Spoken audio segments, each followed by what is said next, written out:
Hello students. तो हम अपना the fundamental unit of life lesson कर रहे थे। इस लेसन में बेसिकली हम एक सेल के कॉन्स्टिट्यूएंट्स के बारे में पढ़ रहे थे कि एक सेल में क्या क्या चीज़ें मौजूद होती हैं और उनका क्या क्या फंक्शन होता है, राइट। तो हमने अभी तक सेल मेम्ब्रेन के बारे में जान लिया कि सेल मेम्ब्रेन क्या होती है, इसके फंक्शंस क्या होते हैं। हमने जान लिया कि प्लांट सेल में सेल मेम्ब्रेन के बाहर भी एक लेयर होती है जिसका नाम होता है सेल वॉल। हमने इसके भी फंक्शंस जान लिए, देख लिए। फिर हमने न्यूक्लियस के बारे में भी पढ़ लिया कि एक सेल में न्यूक्लियस भी मौजूद होता है सेंटर में, जो कि एक सेल का ब्रेन होता है।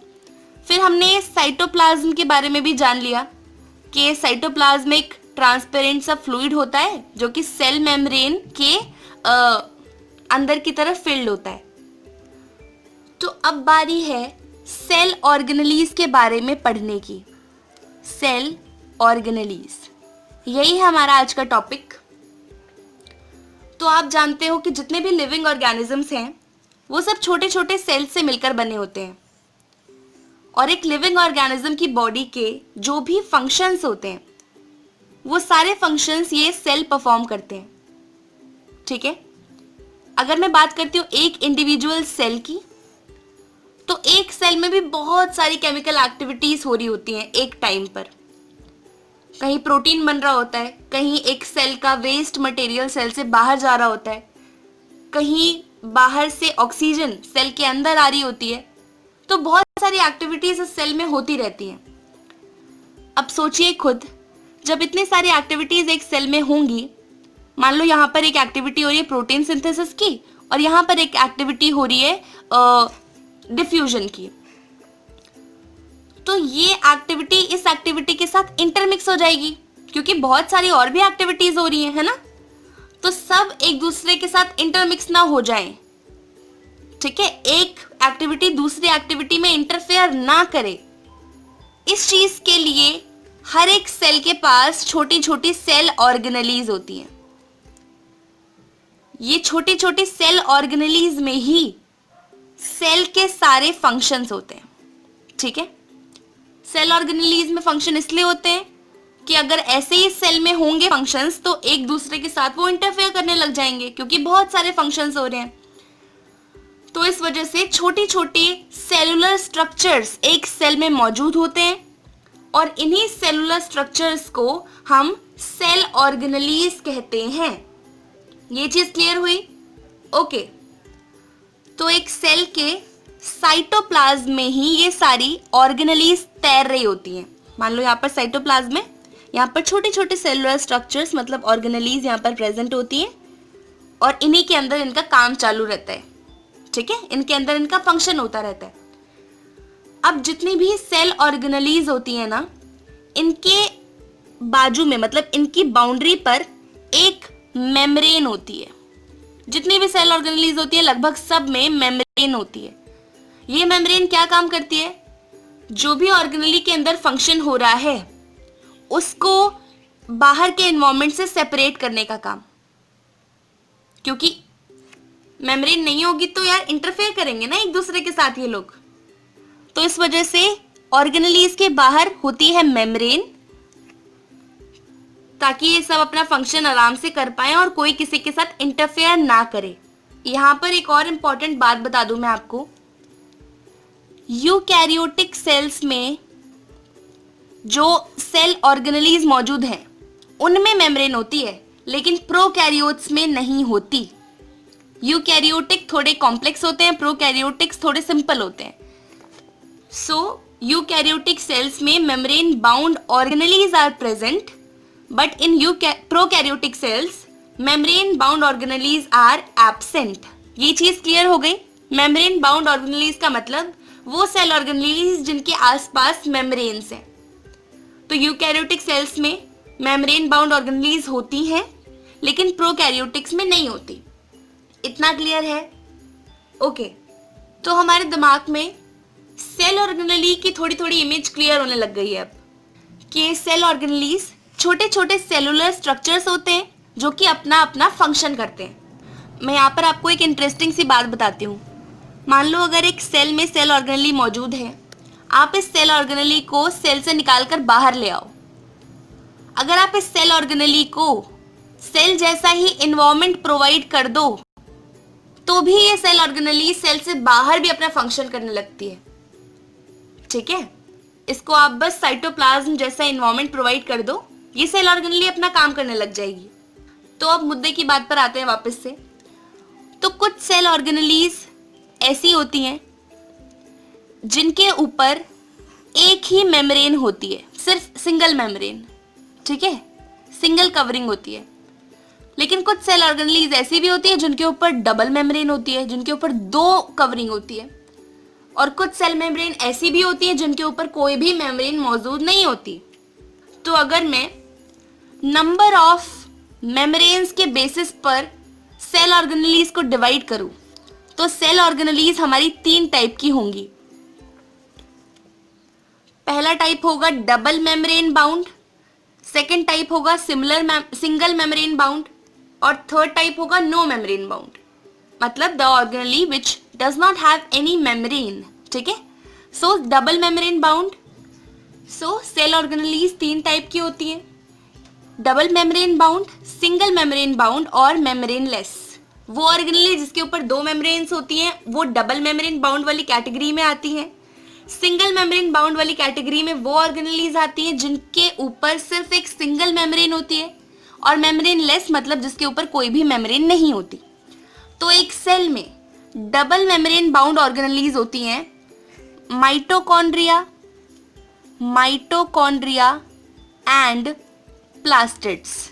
ठीक है, ये 2 ऑर्गेनेलीज का नाम है। अभी हम इन ऑर्गेनेलीज के बारे में भी डिटेल में पढ़ेंगे। पहले अभी आप ये जान लीजिए कि अगर हम मेम्ब्रेन के बेसिस पर ऑर्गेनेलीज को डिवाइड करें तो कितने कितने टाइप की हमारे पास ऑर्गेनेलीज होती हैं और कौन कौन सी ऑर्गेनेलीज। ठीक है, तो अगर डबल मेम्ब्रेन के बेसिस पर देखें तो माइटोकॉन्ड्रिया और प्लास्टिड ये 2 ऑर्गेनेलीज होती हैं जिनके ऊपर डबल मेम्ब्रेन होती है। सिंगल मेम्ब्रेन की बात करें तो एंडोप्लाज्मिक रेटिकुलम,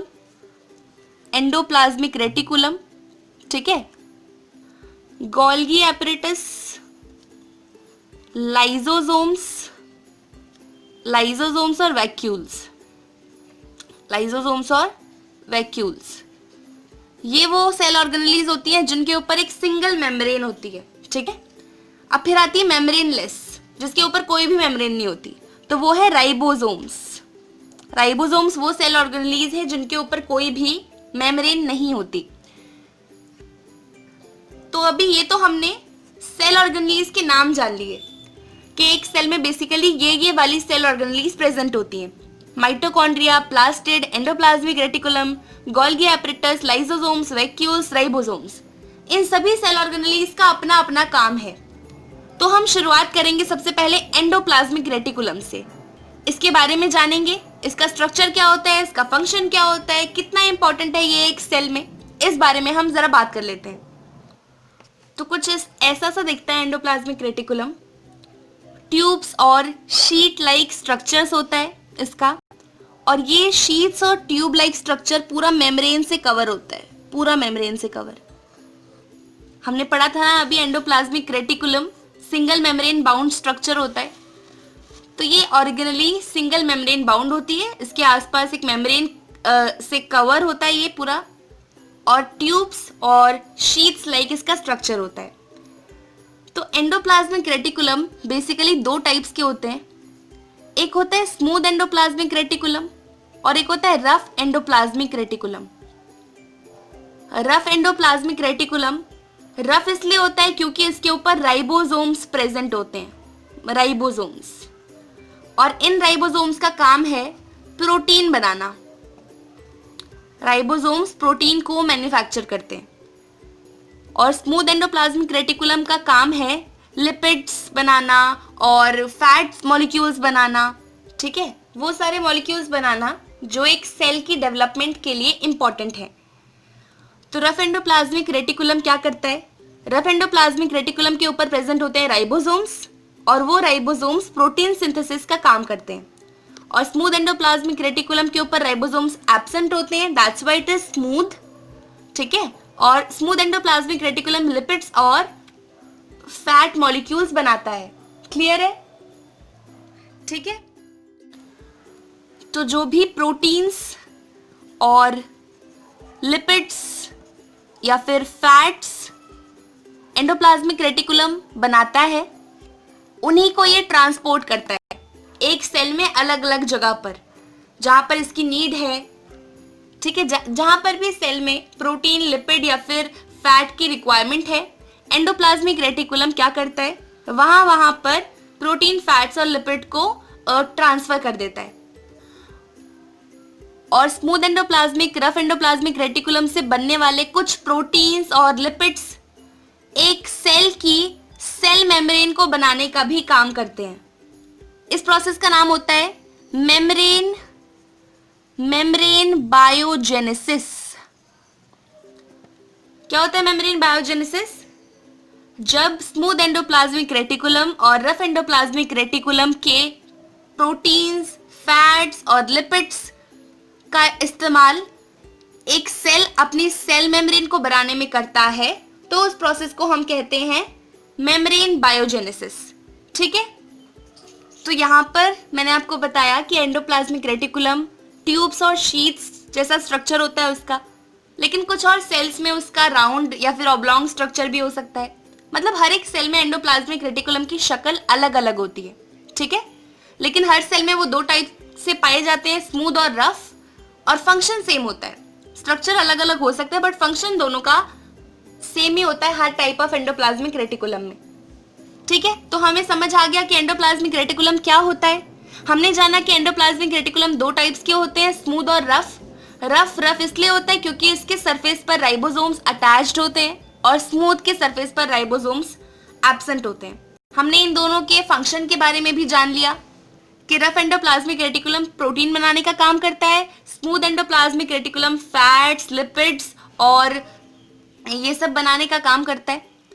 और फिर जो भी इनमें बन रहा है उन सब का ट्रांसपोर्टेशन करता है एंडोप्लाज्मिक रेटिकुलम एक सेल में अलग अलग जगहों पर, मतलब जहां पर भी नीड है। आपको पता है एक इंपॉर्टेंट सी बात, जो वर्टिब्रेट्स होते हैं ना, वर्टिब्रेट्स वो ऑर्गेनिजम्स का ग्रुप जिनकी वर्टिब्रल कॉलम होती है। ह्यूमन बीइंग्स भी वर्टिब्रेट्स हैं। तो वर्टिब्रेट्स के बॉडी में जो लिवर मौजूद होता है, उस लिवर के सेल्स में ये स्मूथ एंडोप्लाज्मिक रेटिकुलम बहुत बहुत ज्यादा इंपॉर्टेंट काम करते हैं। वर्टिब्रेट्स के लिवर सेल्स में smooth endoplasmic reticulum basically poison को या फिर किसी भी ड्रग को डिटॉक्सिफाई करने का काम करते हैं। मेरी बात समझ आई आपको? वर्टिब्रेट्स के लिवर सेल्स में जो स्मूथ एंडोप्लाज्मिक रेटिकुलम मौजूद होता है वो पॉइजन और ड्रग को डिटॉक्सिफाई करने का काम करता है।